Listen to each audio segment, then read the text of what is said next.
आदरणीय बंधुओं, माताओं व मेरी प्यारी बहनों, राधे राधे। आपका हमारे इस YouTube चैनल पर बहुत बहुत स्वागत है। बंधुओं, आज हम इस वीडियो में माघ महात्म का 21वां अध्याय सुनेंगे, जिसे सुनने सुनाने से भगवान श्री हरि की कृपा से मनुष्य के अधूरे पड़े कार्य पूर्ण होते हैं। श्री हरि के प्रति मनुष्य अचल भक्ति को पाता है। महात्म सुनने के बाद यदि आप हमारे चैनल पर नए हैं तो कृपया हमारे चैनल को सब्सक्राइब करें, बेल आइकन को प्रेस करें ताकि हमारी वीडियो के नोटिफिकेशन सबसे पहले आप तक पहुंचे। वीडियो को शेयर व लाइक भी जरूर करें। बंधुओं, कल के अध्याय में हमने सुना कि वेद निधि ब्राह्मण अच्छोत सरोवर पर आए हुए लोमेश ऋषि से प्रार्थना कर रहे हैं कि वह श्राप से पीड़ित पिशाच योनि में पड़े हुए उनके पुत्र और गंधर्व कन्याओं को मुक्ति दिलाएं। वेद निधि की बात सुनकर लोमेश ऋषि ने कहा कि तुम्हारा पुत्र और गंधर्व कन्याएं जो कि इस समय पिशाच योनि में हैं, मेरे साथ नियम पूर्वक पवित्र तीर्थ पर माघ स्नान करें, जिससे ये अवश्य ही श्राप से मुक्त हो जाएंगे। बंधुओं, यहाँ तक की कथा हमने कल के अध्याय में सुनी। आइए अब सुनते हैं आगे की कथा। माघ स्नान के समय लोमेश ऋषि वेद निधि ब्राह्मण और पिशाच योनि में पड़े हुए ब्राह्मण पुत्र और गंधर्व कन्याओं को माघ महात्म सुनाते हुए बोले। पूर्व काल में अवंती देश में वीरसेन नाम का एक राजा राज्य करता था। उस राजा ने नर्मदा के किनारे राजसूय और अश्वमेघ यज्ञ किए। यज्ञ के लिए बनाए गए मंडप के खंभे उसने सोने के बनवाए। ब्राह्मणों को बहुत सा अन्न वस्त्र आदि का दान दिया और बहुत सी गायें सुंदर वस्त्र और आभूषणों से युक्त कर दान में दी। वह राजा देवताओं का भक्त और भी बहुत से दान धर्म के कार्य करने वाला था। उसके राज्य में ही भद्रक नाम का एक ब्राह्मण निवास करता था, जो कि अत्यंत मूर्ख, कृषि कार्य करने वाला, दुराचारी और अधर्मी था। उसके अधर्म पूर्ण कर्मों को देखकर उसके भाई बंधुओं ने भी उसका त्याग कर दिया था। भाई बंधुओं द्वारा त्यागा हुआ इधर उधर भटकता हुआ एक बार वह देव यात्रियों के साथ प्रयाग में पहुंच गया और माघ माह में उसने उनके साथ 3 दिन तक संगम में स्नान किया, जिससे वह निष्पाप हो गया और स्नान कर वह वापस अपने घर चला आया। लोमेश ऋषि बोले, हे ब्राह्मण, ईश्वर कृपा से वह राजा और ब्राह्मण दोनों एक ही दिन मृत्यु को प्राप्त हो गए। मृत्यु के पश्चात मैंने उन दोनों को बराबर एक जैसा भोग भोगते हुए इंद्रलोक में देखा। तेज रूप बल स्त्री वस्त्र और आभूषणों में दोनों एक समान थे। हे ब्राह्मण, ऐसा देखकर माघ माह का महत्तम क्या कहा जाए। राजसूय यज्ञ करने वाला स्वर्ग सुख भोग कर फिर भी जन्म लेता है, परंतु माघ माह में संगम में स्नान करने वाला जन्म मरण से रहित हो जाता है। ऋषि कहने लगे, गंगा और यमुना के संगम की हवा के स्पर्श से ही बहुत से दुख नष्ट हो जाते हैं। किसी भी तीर्थ में किए गए पाप माघ माह में प्रयाग में स्नान करने से नष्ट होते हैं। ऋषि कहने लगे, मैं पिशाच मोचन नाम का एक पुराना इतिहास सुनाता हूँ।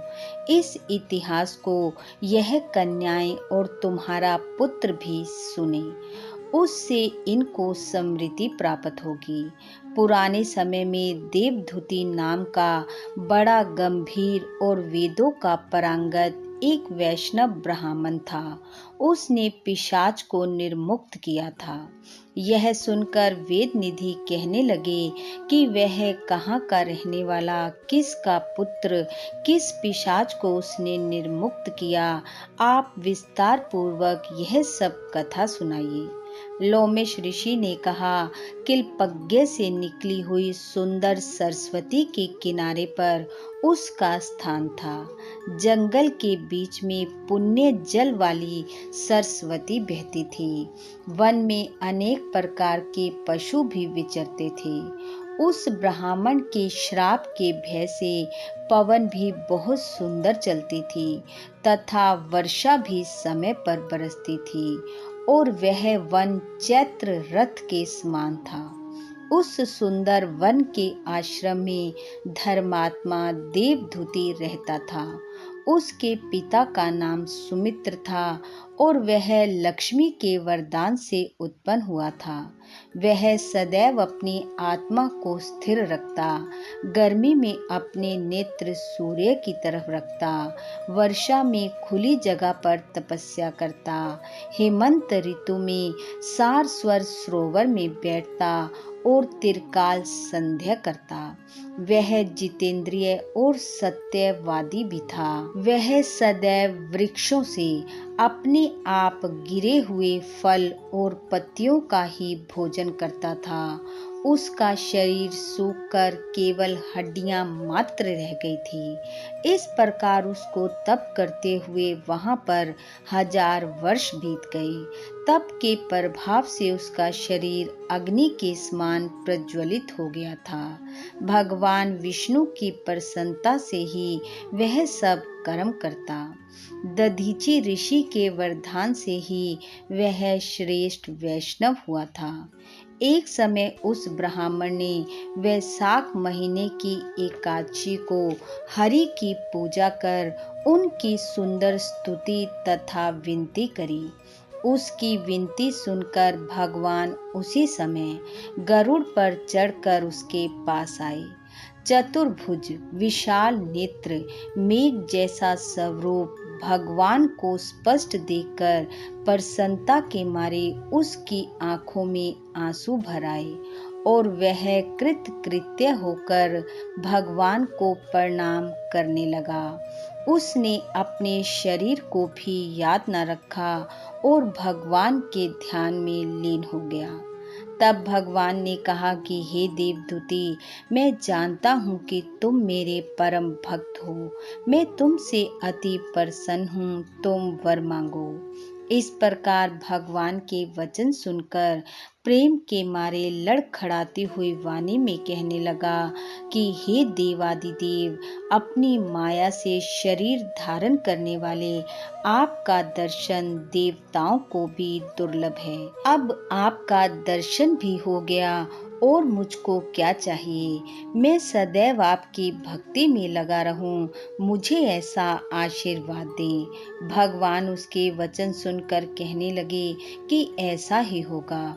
तुम्हारे तप में कभी कोई बाधा नहीं पड़ेगी। जो मनुष्य तुम्हारे कहे गए स्तोत्र को पढ़ेगा, सुनेगा अथवा दूसरों को सुनाएगा, उसकी मुझ में अचल भक्ति होगी। उसके धर्म कार्य सांगोपांग होंगे और उसकी ज्ञान में परम निष्ठा होगी। वह सदैव सुखी रहेगा। ऐसा आशीर्वाद देकर भगवान अंतर ध्यान हो गए। इति माघ महत्तम 21वां अध्याय समाप्त। बोलो विष्णु भगवान की जय। बंधु, भगवान श्री हरि की कृपा आप व आपके परिवार पर सदैव बनी रहे। आपका घर आंगन खुशियों से महकता रहे। इन्हीं शुभकामनाओं के साथ आप सबका बहुत बहुत धन्यवाद। राधे राधे।